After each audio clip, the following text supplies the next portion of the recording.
are simply divine. You are both human and divine. We are all of and from the same divine source. Are you ready to ignite the divine spark within you? Are you ready to become the fullest expression of the radiant love light being you truly are? Are you ready to lighten up? Introducing your co-host Suzanne Ross and myself, Mathues Imhotep, your global transformers leading you into the golden age. Welcome to the Lighten Up radio show dedicated to the awakening and ascension of humanity. It's time to lighten up. Hello and welcome to Lighten Up. I'm so delighted that you're joining us. I am Suzanne Ross and I'm here with my co-host, Mathues Imhotep. Welcome, Matthew. Greetings to you and everyone. Pleased to be here. We have such an intriguing show for you this evening. It's all about the Egyptian mystery schools, numerology, and hidden wisdom. We're going to talk a lot about the significance of the upcoming month of November. And it's really an auspicious time for the Ascension. Mathues has been teaching me all about how the numbers reveal this divine wisdom and why it's so important for us in our lives today, and particularly for the Ascension. And Mathues has been studying this material for 30 years. He's written 3 phenomenal books about it, and I'm so delighted to be discussing it today because we are coming right into that month of November. We sure are, and this is also going to pick up on some of the things that we discussed last time. Yes, it is truly the avenue to ascension. We will follow in with the Golden Age Oracle as well. Yes, we will. We have Megan Martinez, who is the Golden Age Oracle, and she has really fascinating insights about the Ascension, about what's happening right now energetically. She is a psychic medium, and you'll want to stay tuned for her profound revelations. Indeed, and so a way to begin with the progression of these activating dates is to talk about the cusps over the last 6 months that have brought us activations, celestial events, all leading up to the big event horizon. There has been many celestial alignments and activations that have been gearing us up and leading us to this event horizon.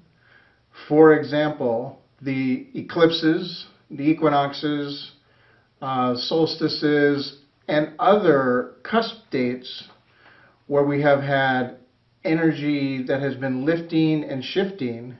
One that comes to mind is 8/8, the Lion's Gate, which did happen on the 8th of the month, but it was something that catapulted and crescendoed up until the 22nd. And actually the Golden Age Oracle was saying, and the Elohim through her, they were saying that each cusp was going to be a significant lifting and shifting energetically.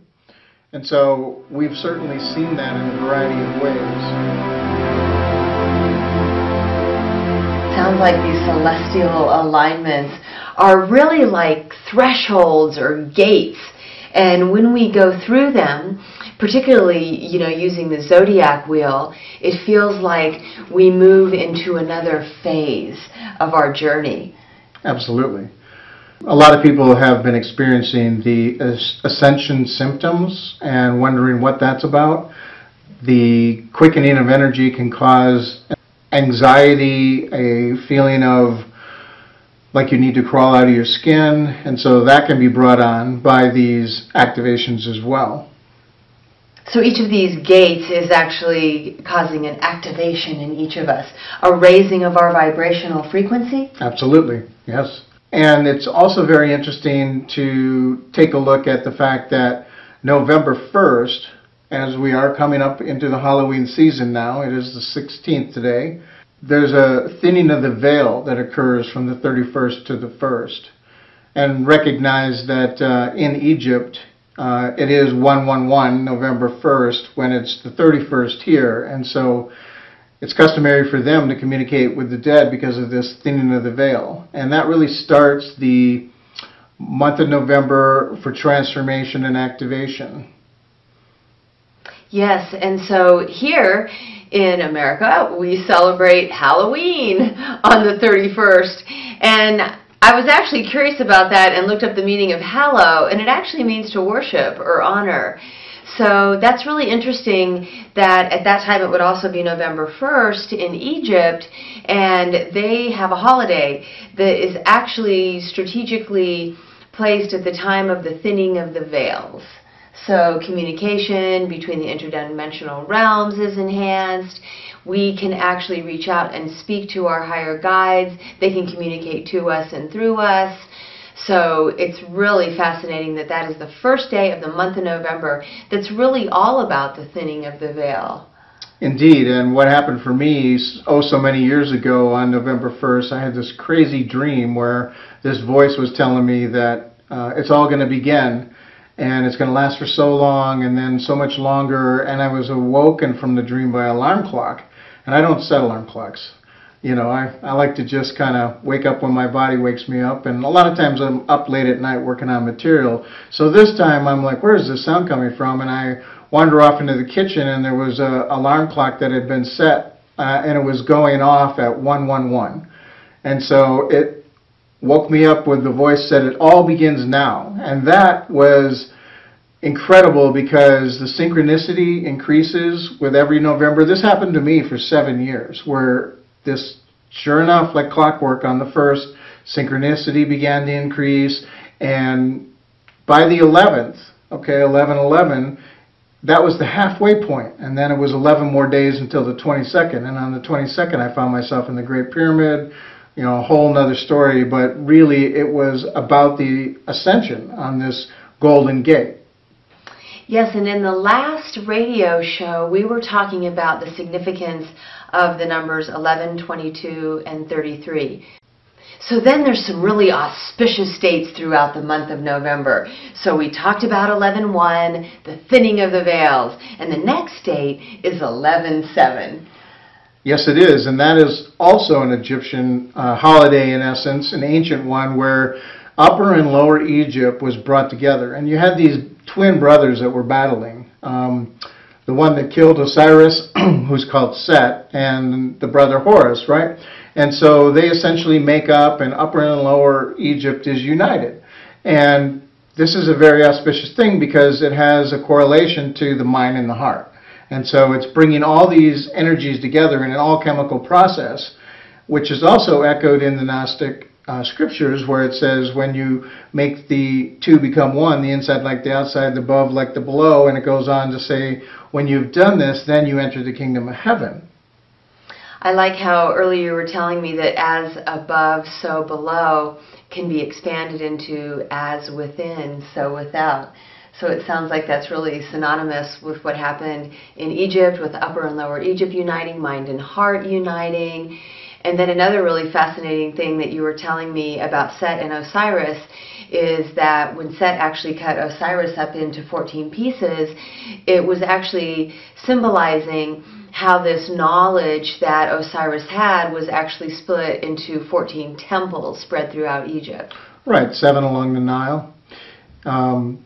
The Atlantis wisdom was somewhat abused, and so they wanted you to earn it and to go through the initiation process in order to attain this wisdom. And there's so much symbology around uniting the mind and the heart, and we can actually connect in that the mind is masculine, the heart is feminine, and also spirit and matter. So, and the numbers are actually 7 and 8. Yes, they are, in the sense that left and right respectively add up to 7 and 8. Brain adds up to 8. Heart adds up to 7. The other thing that I just realized it's important to talk about in these symbols is all across the planet, there's these ancient cultures that have these twin brothers, as we've referenced in a few different cases.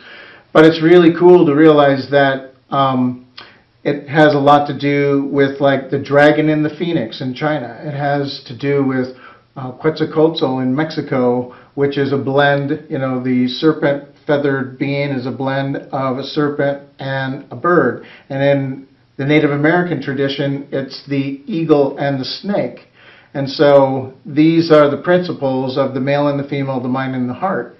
And to synergize all that together, which the Egyptians also express in this being called Nupti, which is the head of Set and the head of Horus coming out of one being and looking in opposite directions.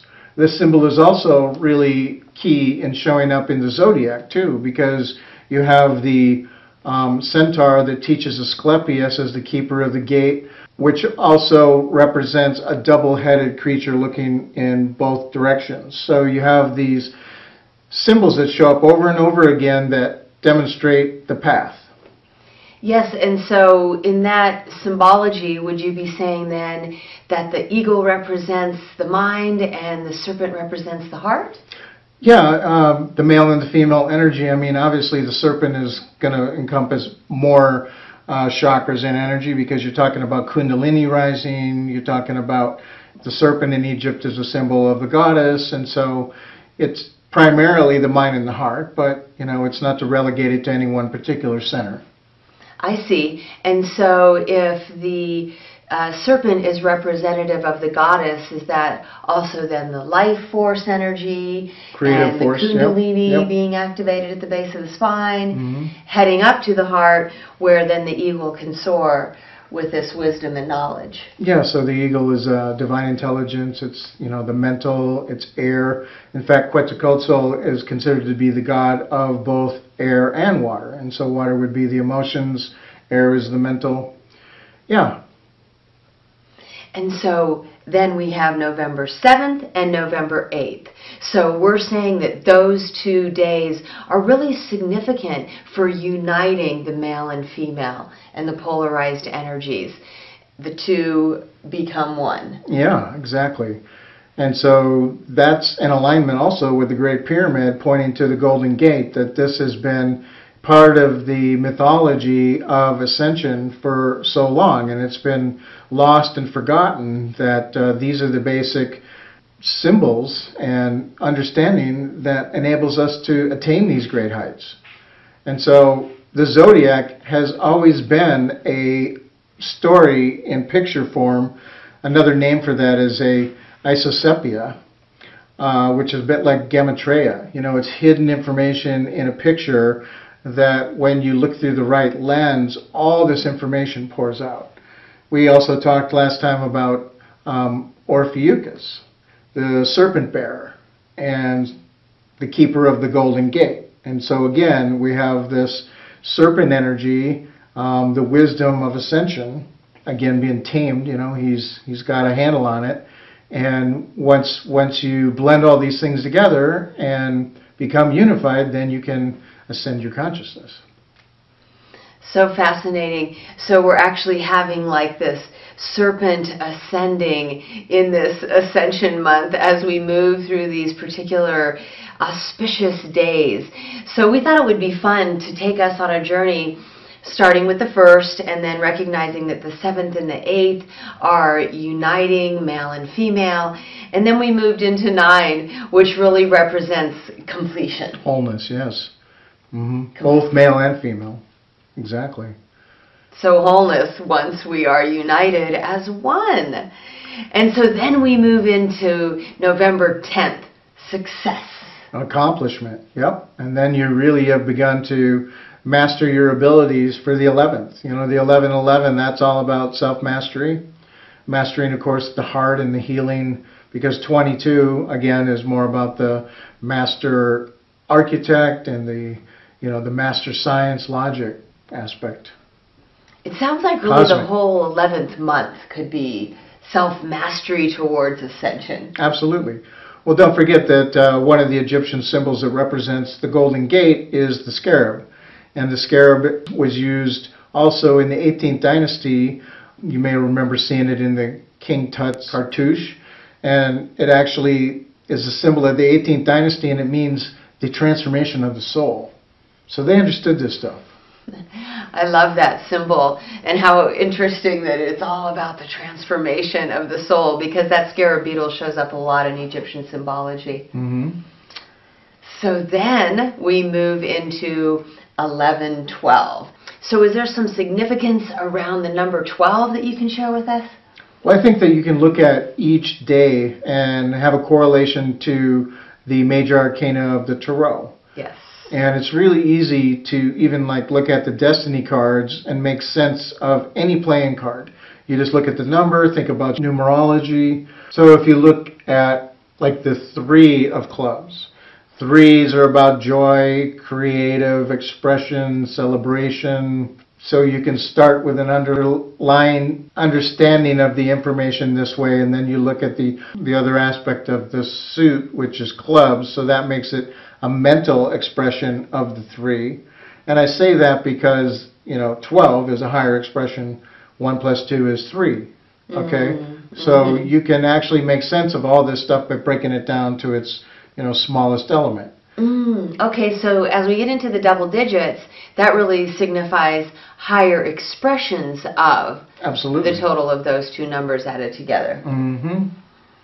And so 12 is a correlation to the hangman. Then each one of the teen numbers that evolves and expands along this path, the next one would be 13, and that's the death card, but that's really about transformation. And so each one of these days sort of represents an initiation, along the Nile and ascending the consciousness around this esoteric wisdom.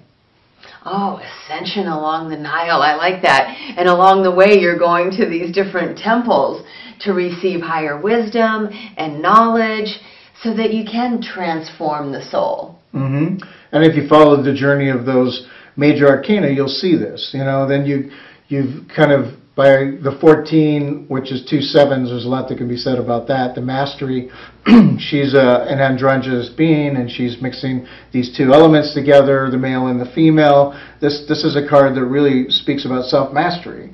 And so once you've attained some mastery, now you get to try out your skill set a little bit. And of course we have other cards depicting other things like the devil. 15 is all about detachment, putting things into perspective. The church wants us to believe in the devil, but they've really been cutting us off from our sexuality and demonizing the feminine and sexuality. So the devil simply represents these things being out of balance. Too material or too much in your head. 15 is also the number that's associated with the Merkaba, which is all about balancing the opposites. And so the next card that happens is the Tower, and there's some chaos and things are shaken up. You've got some challenges and some troubles to overcome. They're like tests, okay? How are you going to handle this? And along this journey, a lot of what you need to understand is it's ever the more so surrender, let go, detach, step back.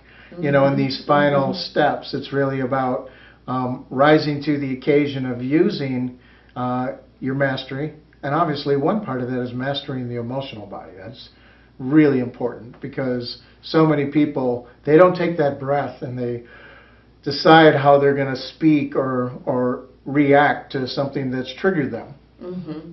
And so you talked about 16 being the Tower, and we're really breaking down structures and systems. So it's so fascinating how then we would move into 17 as the card of the Star, and that's all about renewal. It is indeed. Again, after surrendering and after things falling apart, you have to fall back into your trust and your faith. And then, yes, the sun and the stars start to shine and the renewal happens. And you, because you've surrendered, you gain more gifts, you gain more access.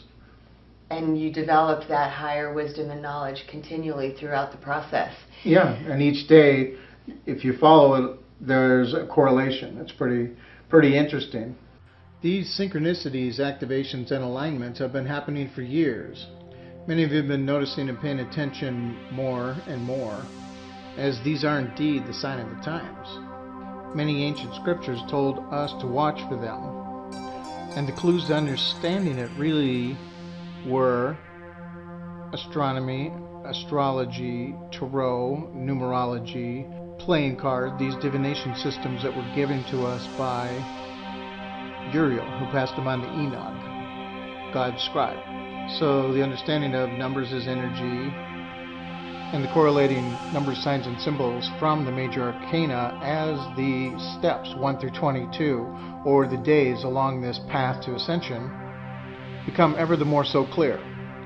It has been increasing and recurring each year for several years now. For me, it's been over 20. Ever the more so with the frequency and DNA activation stepping up as the steps to the stairway of heaven. It's pretty exciting when you think of it and begin to understand all this was understood and laid out for us. And so, moving right along, onward and upward. 18, which is the moon, which typically symbolizes illusion. Precisely. And so, again, it's testing you to really pay attention, and to tune in, use your intuition. And then we move into 19, which is the sun. More light is shining. And I also understand that 19 is about revealing everything. So some profound revelations on the 19th? Indeed, it's also a 1. 1 plus 9 obviously brings you to a 10. So 1 is about new beginnings. So things are being revealed. You're starting a new cycle. You're applying what you learned. Yeah. Illuminating revelations. I like that for the sun. And then we move into 20. Only 2 days away from the Golden Gate. Well, that's an interesting one, too, because that's the Judgment card. And that's, again, about reflection and, well, it really speaks of a rite of passage.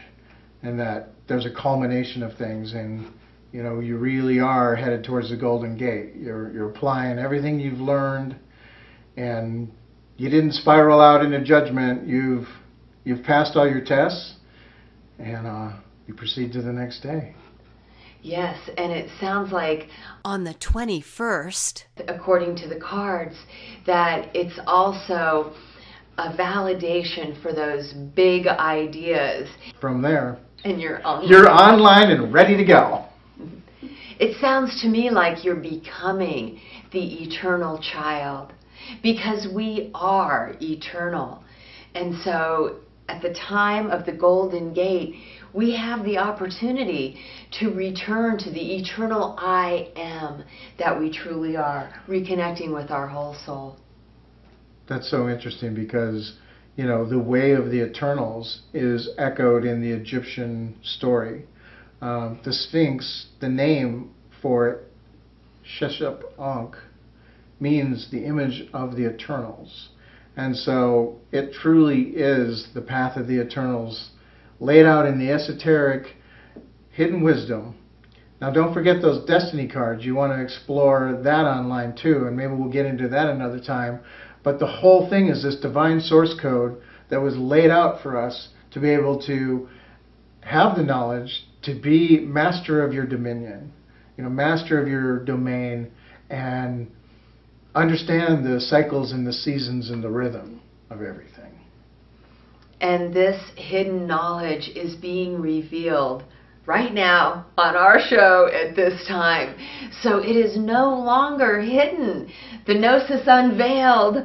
I love it, Matthew. And all of this secret knowledge getting revealed at this time is so auspicious for the Ascension. I feel it's really necessary for the Ascension. It truly is. I've been planning to do awareness education for a long time because the information really speaks for itself. And you resonate with stuff when it's the truth. You can feel it. And so, the tools are there. Granted, they have been somewhat suppressed by secret societies and the church who, understood things. They found manuscripts and they were like, oh my God, we need to learn about this and become empowered and keep it from the people. So, the unveiling of all this information shows up. Like, for example, those 4 living creatures, if you look at some of the church crosses, they want to say it's Matthew, Mark, Luke, and John on the four corners of the cross. No, it's often pictured the symbol representing the lion, the bull, the eagle, and the man. So there was a correlation to the astrological information, the zodiac, all this hidden wisdom that they knew about. And so now you do too. And you'll be joining us on this journey into eternity as we move toward the portal of ascension. How exciting.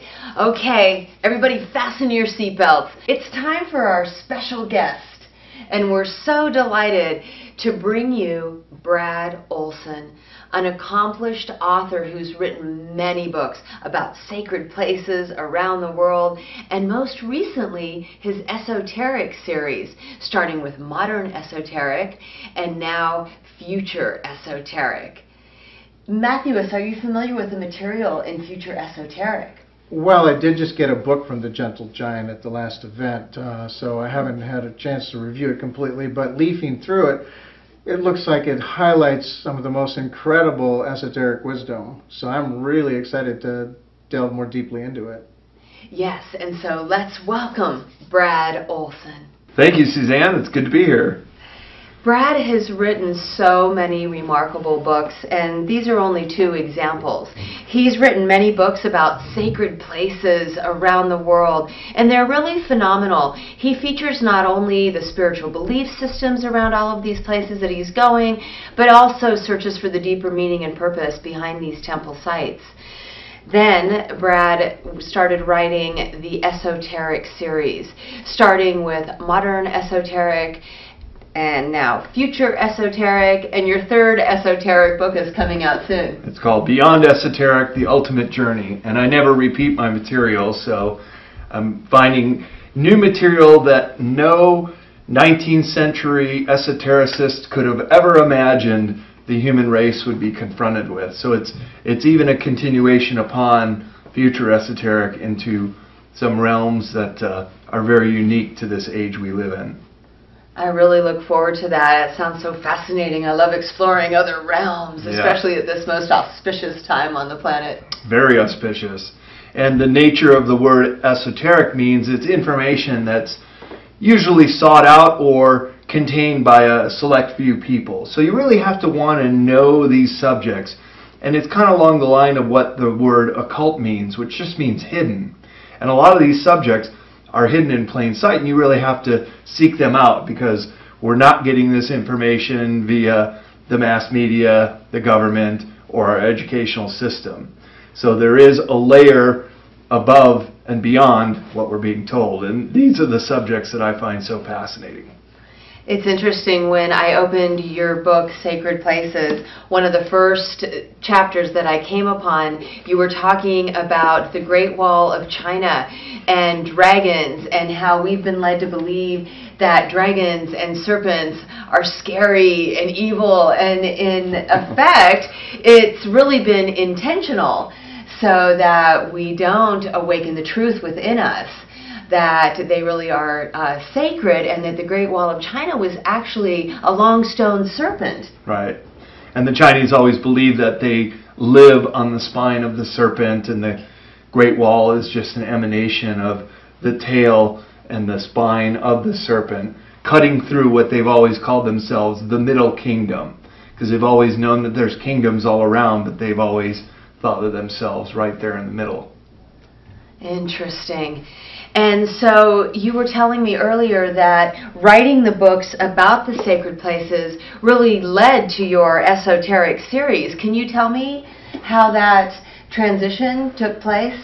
Sure. So I basically started as a travel writer, as a journalist, and I've been on dozens of press trips and spent years, literally years overseas, living abroad and traveling abroad, and finding myself magnetically attracted to these places. Every time I take a trip, I always try to find a new one and check it out, talk to the locals, get the background information, as you said, the traditional aspects of these sites, and try to combine them all, as well as sometimes the paranormal aspects. And a lot of these sacred places also have UFO sightings frequently, around them, sometimes even Bigfoot or cryptozoology type creatures that are associated with these sites. So it occurred to me that there's just so much more information that I could put into one book on 108 sites, that I could only give treatment to about 3 or 4 pages, where a place like the Great Pyramid could easily be a whole chapter or a whole book. So those esoteric traditions that were related to some of these sites then went into modern esoteric. And that's basically the story from the beginning, including the mystery schools of old and the secret societies more in this modern age, up to the present time. And then future esoteric takes a forward-looking stance, and that's when I get into the secret state to understand how all this has been bottled up, and then the cosmos section about all things ET. Finishing up with the utopia section, which are solutions for humanity and ways that we can use what we know up till now to go into the future and make this world a better place. Egypt being really the original golden age of enlightenment, the mystery school teachings from those times seem really applicable now. Yeah. A lot of times this information never goes out of style. It's just we're not being prompted by the basically institutions in this country and around the world to learn about these things. For example, I have a chapter in the Utopia section of Future Esoteric about superhuman abilities. Wouldn't it be great if when we went to primary school we were learning how to become telepathic or clairvoyant or become astral travelers? We weren't, and that's why these subjects have been bottled up in the realm of the esoteric for so long. But they don't go away, and of course we still have these innate abilities to learn and utilize them if only we were properly trained to do so. We were both just at a conference last weekend, and Mary Rodwell was presenting about how schools just like that are now being formed.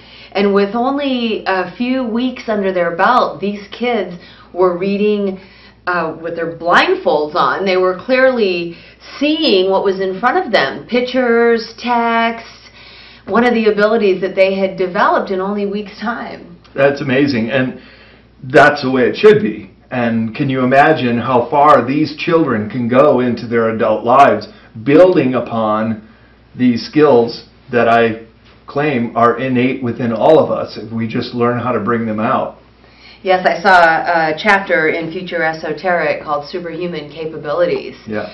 Going back to modern esoteric, I'm just so fascinated about how Egypt, in their golden age, how we can learn from them to enter our own new golden age. So can you tell me from modern esoteric what you share about that? Well, first of all, that it's on very key ley line points in the continent.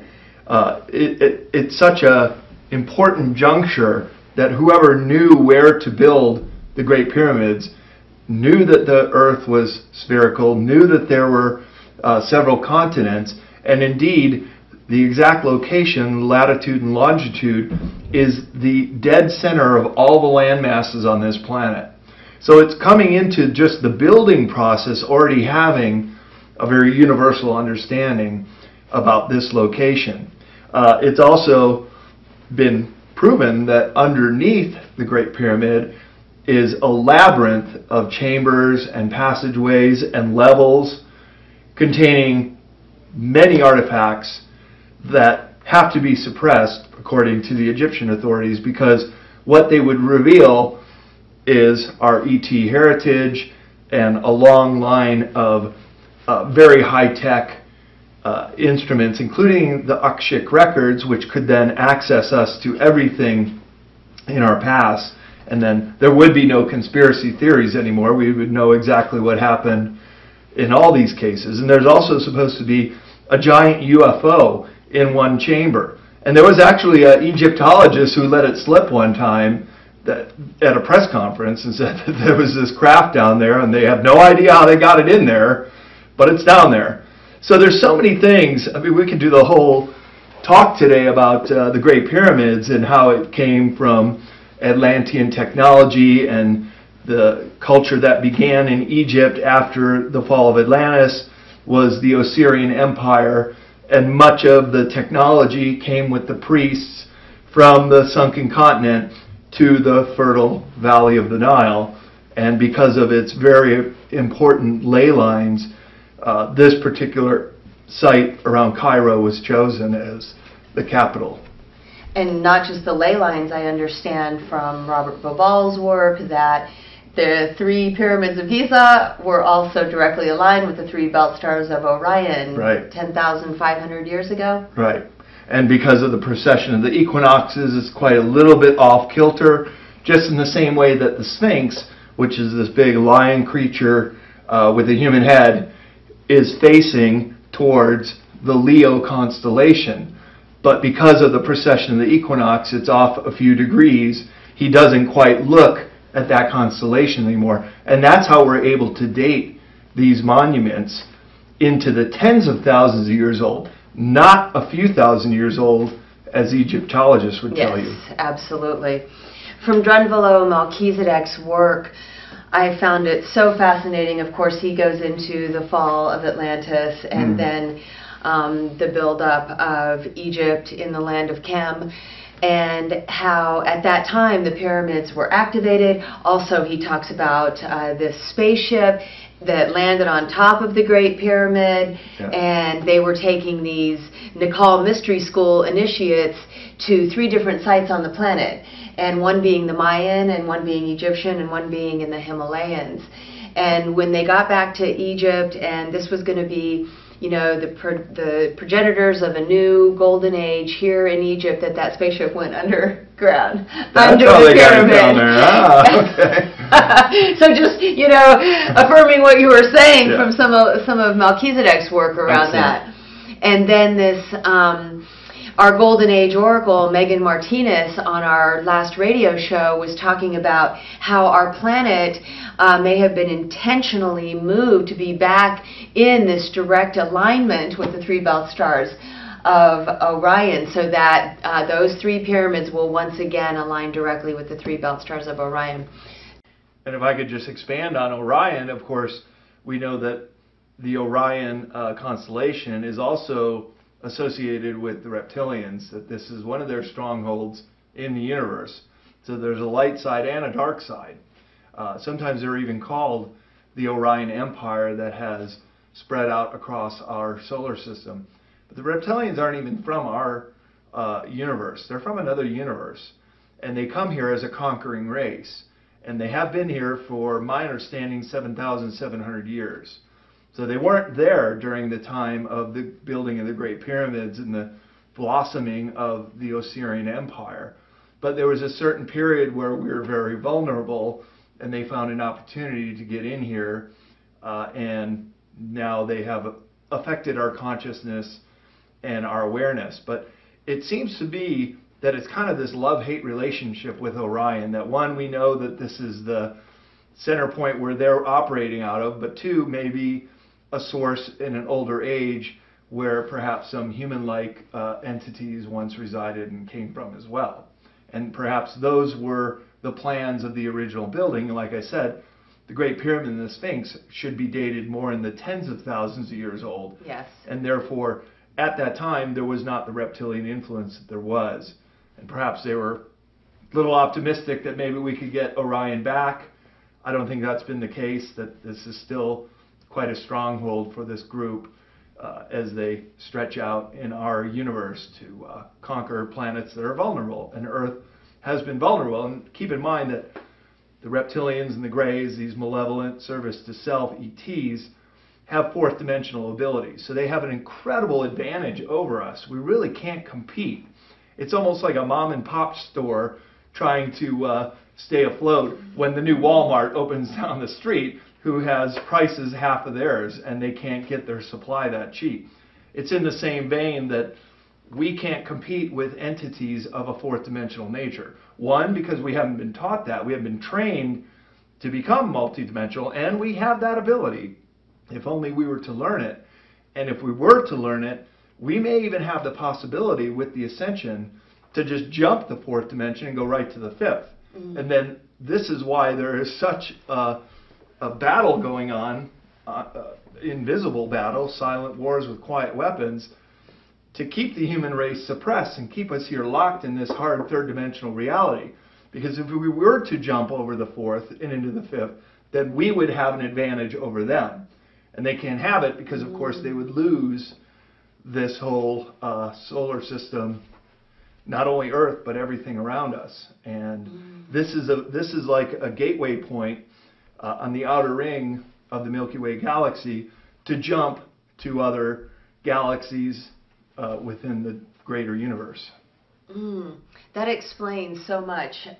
So many of us talk about moving into 5D. Yeah. As if this 4D isn't even necessary. It's just a brief transition, you know, from 3D straight into 5D. So. And I always thought we should try to go into 4D, but what I understand through esoteric studies, that this is the realm of all the spirits, and some of them are quite malevolent. That's what you get with like exorcisms and demonic possessions. Those are all the entities that exist in the fourth. So maybe our best interest to just skip that and go right into the fifth, and then we enter into a density where the primary motivation and emotion is love. And if you can enhance that in yourself, if you can really embody it, you're in a very good position to make that jump. If you're still fighting your fights and living in an anger state or a state of fear, you may get left behind. So it's a very important point to try to embrace your heart chakra, open yourself up, become in service to others, become compassionate for others, even total strangers. We're all in this together. And all we have to do is empower the human race to just ask for our abilities to rule this surface world and empower ourselves. But they keep us so divided all the time, we can't quite do that. So we have to just realize what we've been under for so long, the spell we've been under, and bring ourselves together. And so everything that's happening is always to keep us divided, keep us at war, keep us thinking we're separate. We're not. We're all one. And as soon as we know that, we become empowered. And then I think we can make that great leap, which has been our destiny for so long. So beautifully expressed. Hey, we have our Golden Age Oracle, Megan Martinez, calling in. Megan, would you like to have some psychic insight to add to our lively conversation today? Sure. So, Brad was just talking about we can just skip that fourth dimension and move right into the fifth. What insight do you have to share with us about that? Well, I think it's interesting that you brought that up because a lot of people do talk about this. And so where are we getting this information from? We're kind of all connected into this collective consciousness, and it's telling us that we have this capability. And one of the interesting things that the council shared with me is that once we move into a fifth dimensional reality, that people, humans, like right now in our third dimensional reality, there are some of us outlying humans that can access fourth and fifth dimensional abilities. When we move into the fifth dimension, we can then access sixth and seventh dimensional abilities. Right. And so moving into that fifth dimension would really make us unstoppable. That's right. And would prevent us, thank you caller for that great insight. By jumping into the fifth dimension, then we are on the ascension path to really carry this on to become truly interdimensional beings. This might be a very difficult concept for most people to grasp, but once you understand that this is the path of evolution for the human race, what potential we have is so enormous, and that's part of the reason they keep us divided. They do not want us to know this potential we have to jump the fourth dimension and then move on from there. So great call, caller. Great question. While we still have her on the line, I would love for you guys to engage in a conversation about timelines. When I was interviewing Mary Rodwell the other day, she was telling me that the fifth dimensional expression of Mother Earth already exists, that 5D Mother Earth already exists, and she's just waiting for us. So then we got into timelines and how we've tried this a few times before, but this time we have like a 95% chance of making it. So can you tell us some insight around timelines? Sure. Well, there have been several timelines, up to 7 I understand, through Mathues and Imhotep. We were just talking about that. Now it's kind of really primarily 2. There is timeline 1, which is the highest chance for success. You said 95% that Mary said, and I'm very happy to hear that. Just a few years ago, it was only 70%. So that means we're moving even closer and closer to making this a reality. And timeline 1 is basically the promise of the Golden Age. That is reaching this utopia state where free energy technology will be released. We don't have to pollute anymore. We can use that to create, say, desalinization plants using free energy. All the ocean water become fresh water. We can turn this right back into the garden planet that it's always meant to be.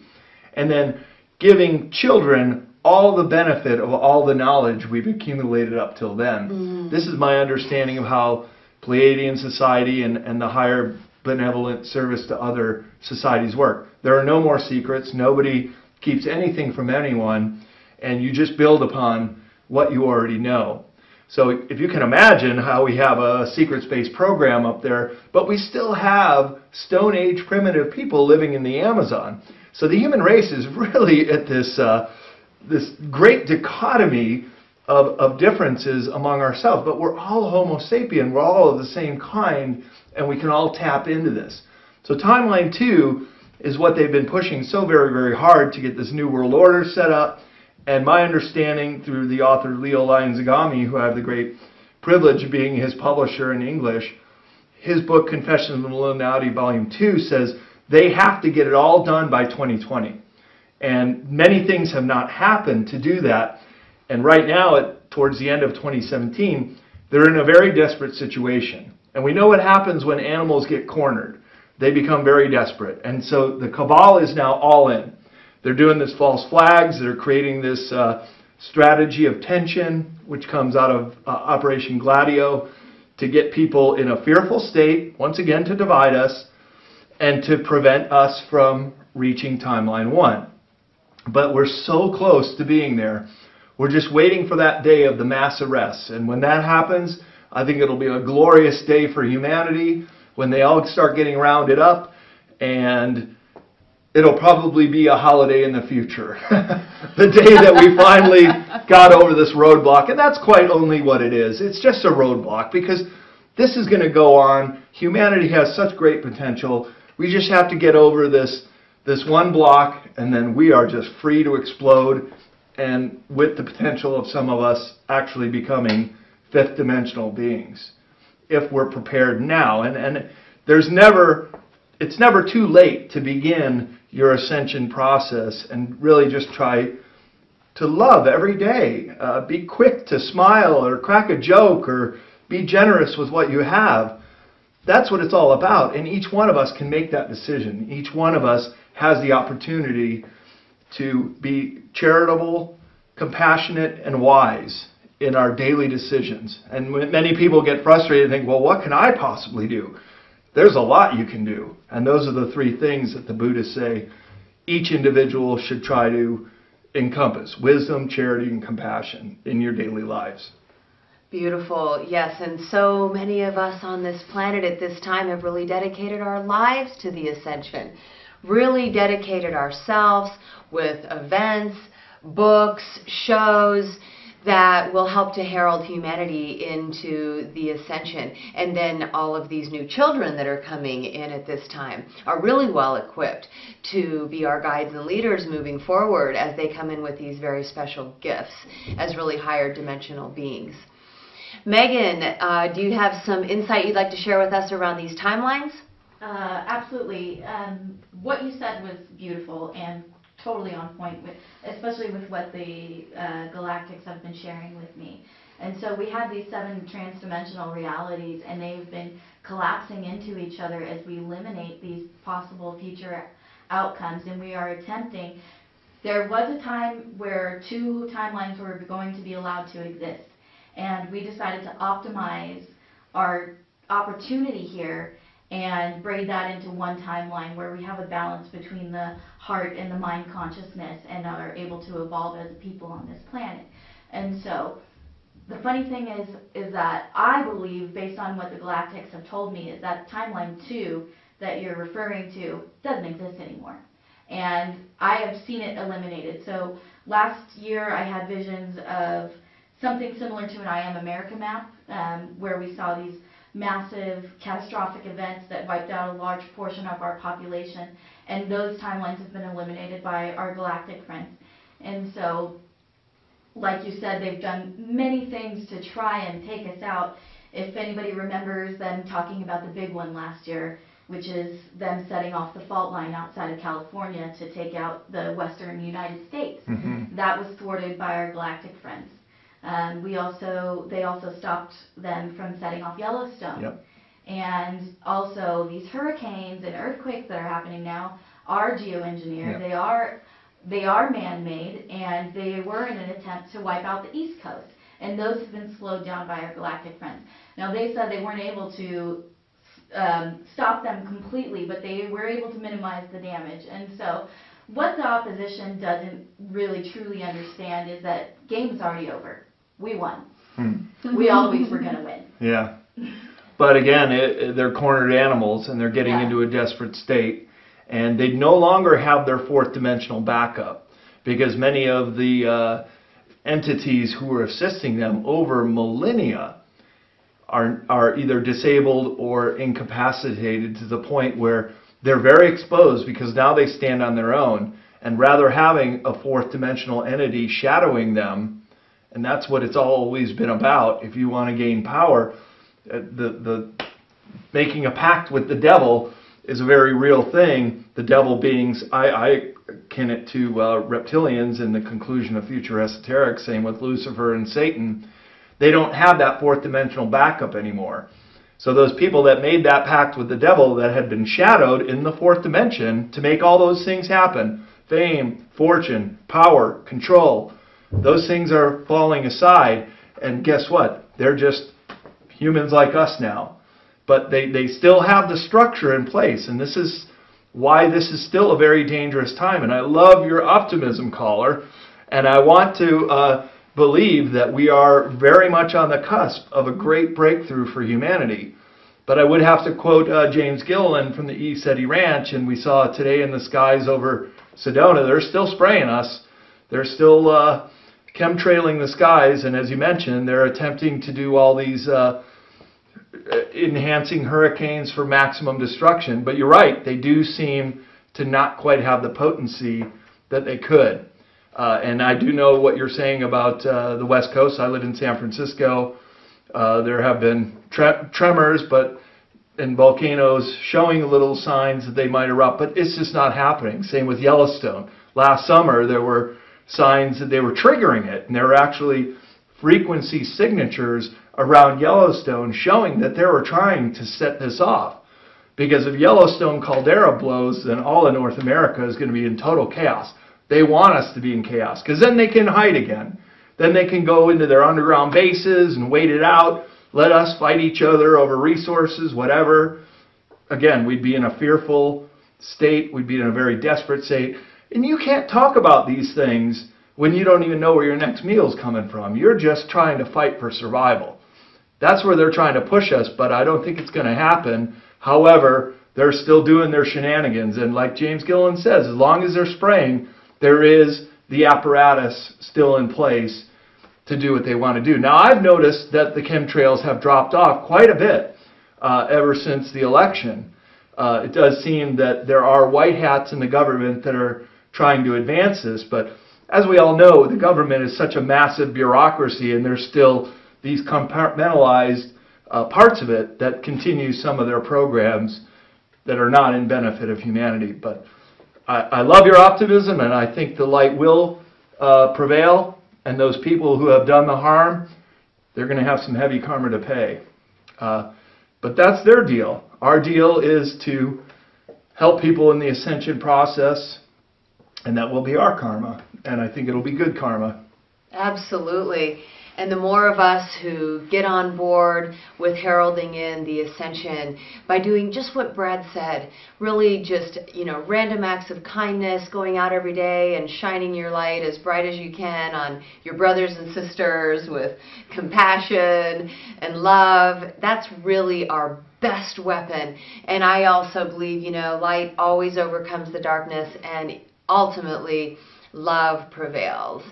So beautiful, beautiful perspectives, Brad. I love how you really emphasize, that humans can really make a difference just by being the best version of their highest self. It really does matter. And when people think that they're just so insignificant, like a grain of sand in the great beaches of the planet, well, just remember, every star shines a light. No matter how far away it is, you can still see that light. And just shine as bright as you can. Do the best you can. Just try to remain positive through these very trying times. It shouldn't be that much longer to go. But just be the best person you can be, and I think it's all going to work out. Absolutely. That's a beautiful thought to end with. So thank you so much for joining us for this very special episode of Lighten Up. Thank you so much, Brad. It's always such a pleasure to spend time with you and get your amazing insight. Oh, always a pleasure to see you again, Suzanne. Thanks for having me. Absolutely. His books are the Sacred Places series and then also his Esoteric series. Brad, you want to shout out your website so people can check you out? Sure. If you want to learn more about me, it's bradolsen.com, O-L-S-E-N. cccpublishing.com is my website, my publishing business. You can read all of our books online. If you order through the website, you can get signed copies from me, my books. I also have a YouTube channel called Esoteric Series, and I have a radio show every Wednesday called The Esoteric Circle on Revolution Radio and Late Night in the Midlands from 3 to 6 Pacific time every Wednesday. So come and have a listen, learn more about these subjects, and let's do this thing. Let's do this. And remember, live well, love life. And now, back to our Golden Age Oracle, Megan Martinez. Hello, All right. Megan. Hi guys, it's great to be back with you. I'm very excited about all the stuff you've been talking about. Awesome. So glad to have you. Yes, we're delighted that you're here, my dear. And I know that you bring a lot of information and wisdom in from the Elohim, and we talked about that during the last show. Can you tell us what kind of updates you may have for us or information relative to our topics today? One interesting thing that was shared with me by the Elohim about a year ago was about the significance of the cusps leading up to this Golden Gate. So they do speak to me about the Golden Gate and what it is in the portal to Ascension, essentially. And each one of these cusps leading up to it is like a dropping of a veil where we get a little bit closer to full enlightenment. So they've also given me revelations that kind of pertain to the work that we're doing behind the scenes. It represents the lifting of a veil, and it's also been associated with the revealing of a goddess on every one that drops, which I found very fascinating. So when you talked about the two becoming one and how the serpent is connected with the goddess, a part of this ascension that we're going through is the rise of the divine feminine. And so the imagery of the snake and the serpent has been kind of demonized in our recent history. And in that demonizing of that, it's also been associated with the goddess, and she's been removed from a lot of the religious texts. And what does that mean for us? Well, the problem with this is that the goddess represents our emotional body. And when we're disconnected from our emotional body, we can't master it. We can't master anything. We're out of balance, and the universe demands balance. So in our march to ascension, we have to be returned to our whole. The two have to become one.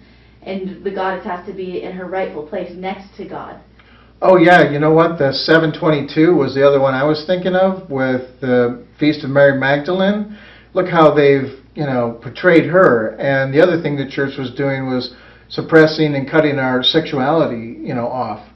We should not tune into that. We shouldn't have the Kundalini rise. So I forgot that part that you'd mentioned before pertaining to the unveiling of the wisdom around the goddess. Yeah, absolutely. She's part of us. She's part of our essence and our being.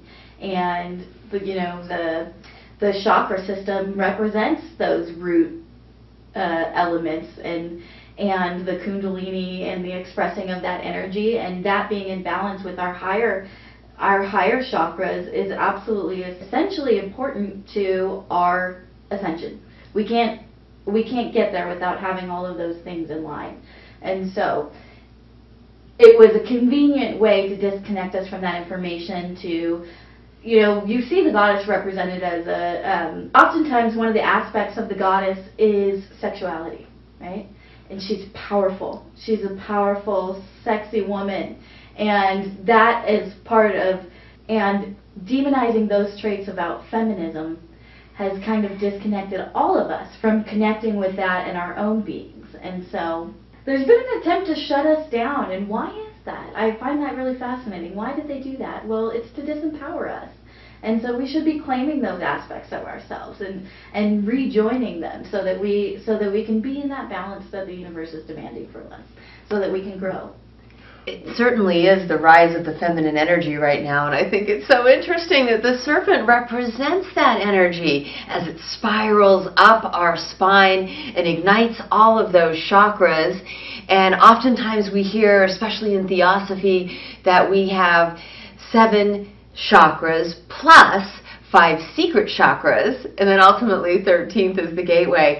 But it's really the serpent, life force, goddess energy spiraling up the spine. Yeah, we're familiar with the serpent around the staff, and you see that with the caduceus symbol, and it's been represented. Asclepius has been represented by the same thing, but some people don't know that it's also a representation of Asherah, and it was referred to as the Asherah pole.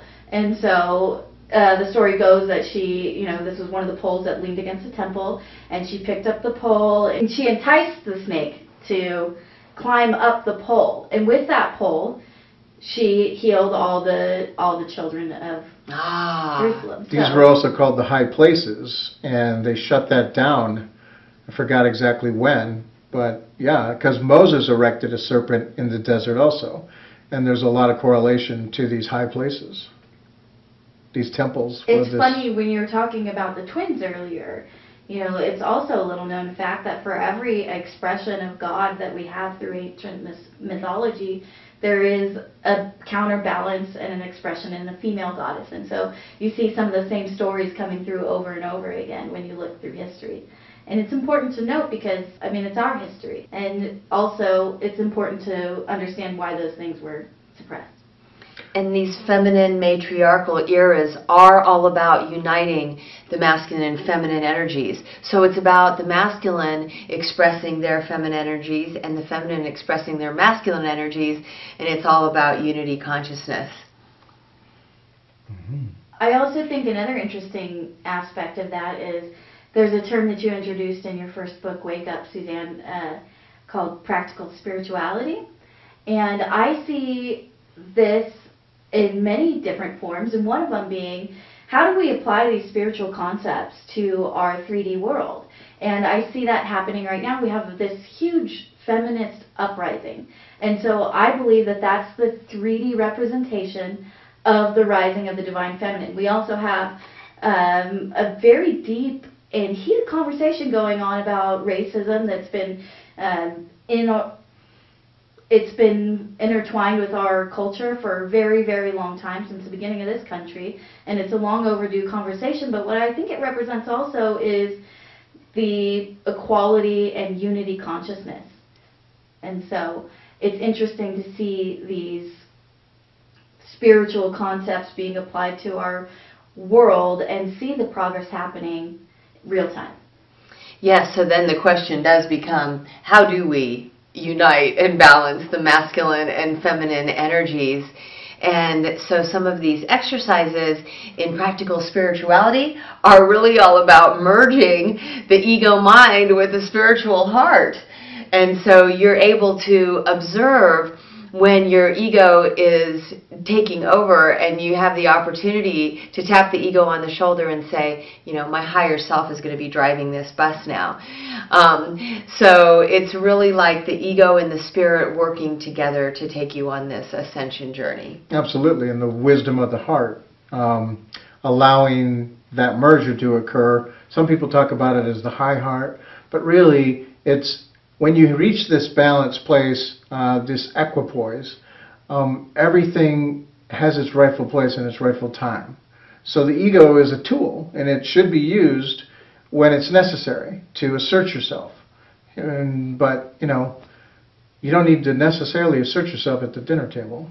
I like the analogy of the higher self will be driving the bus now, because it really feels to me like you kind of want your higher self in the driver's seat, but you certainly want your ego in the passenger seat as well, right? So that all that you're expressing through your mind is also heart-centered.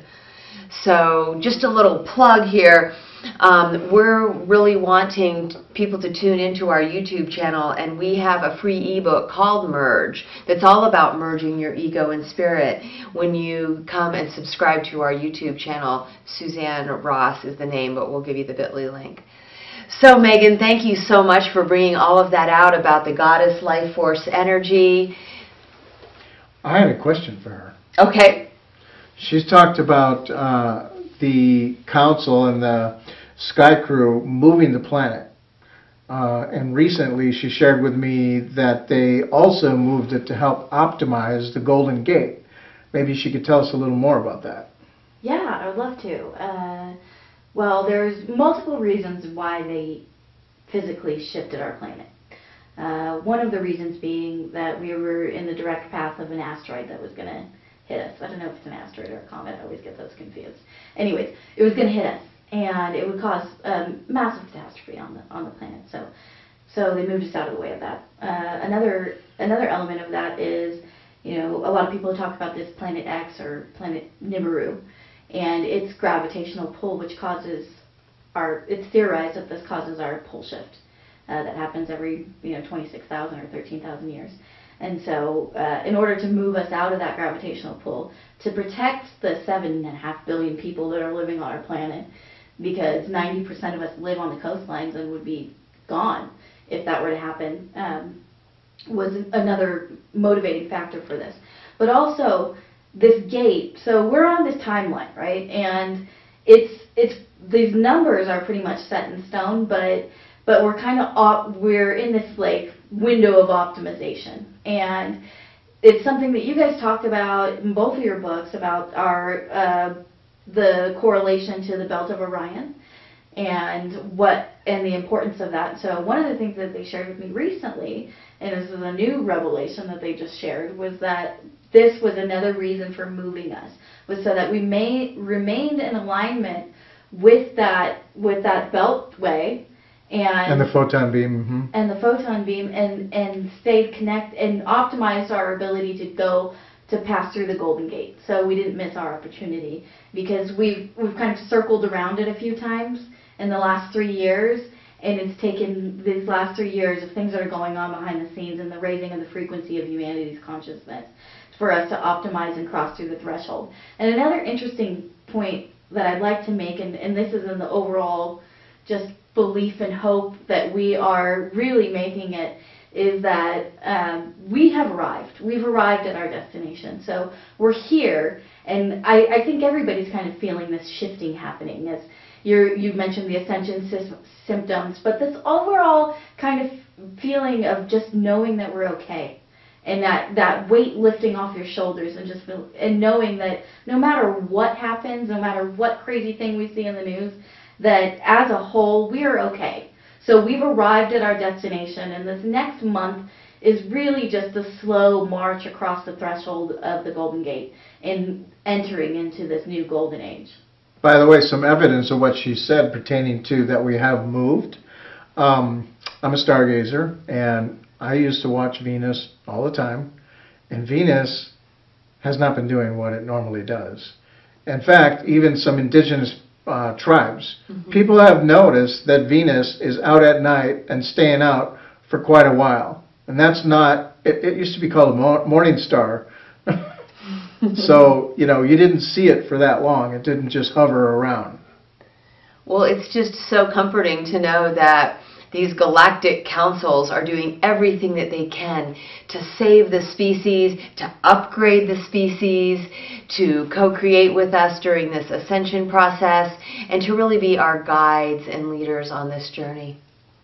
Yeah, enable us an opportunity to go through this process. I mean, the scales are shifting. The amount of people that are waking up, it would be a shame to have so many people that are so close not be able to access their higher consciousness and ascend through the portal.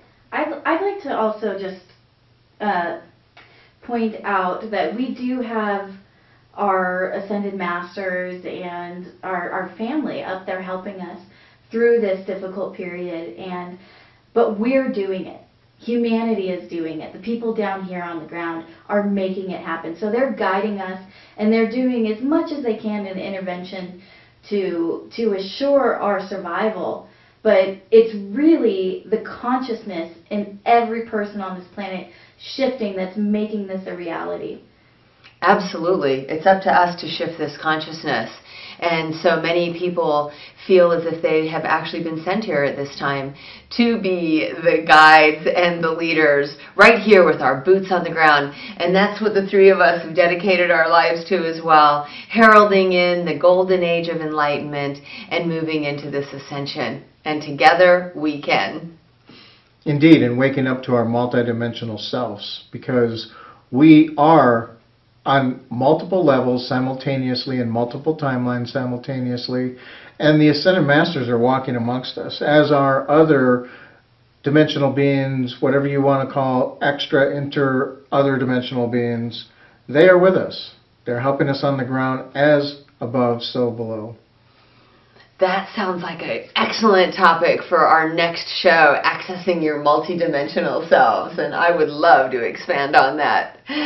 So thank you so much for joining us. Thank you, Megan, for calling in. Thanks you for having me. See you next week. Awesome. And thank you. And remember, live well, love life. We are so excited to announce two phenomenal events that we will be hosting in November and December right here in the Red Rock Paradise of Sedona. On 11/22, the Golden Gate opens, and we host an event at the Sedona Community Center to celebrate this auspicious time. We will have Golden Age activations, and we will unveil sacred wisdom, lost keys, and divine codes to open the Ascension portal. Our second event, taking place December 9th and 10th, is the Cosmic Wave, where we will be exploring the cosmic wave of consciousness, streaming in from our brothers and sisters in support of the awakening and ascension of humanity. The keynote speaker for this event is author and investigative journalist Brad Olsen, also starring on Ancient Aliens to Reveal, his esoteric series. Our special musical guests are Jay Brave and Shyla Ray, premiering their inspirational song, Sacred.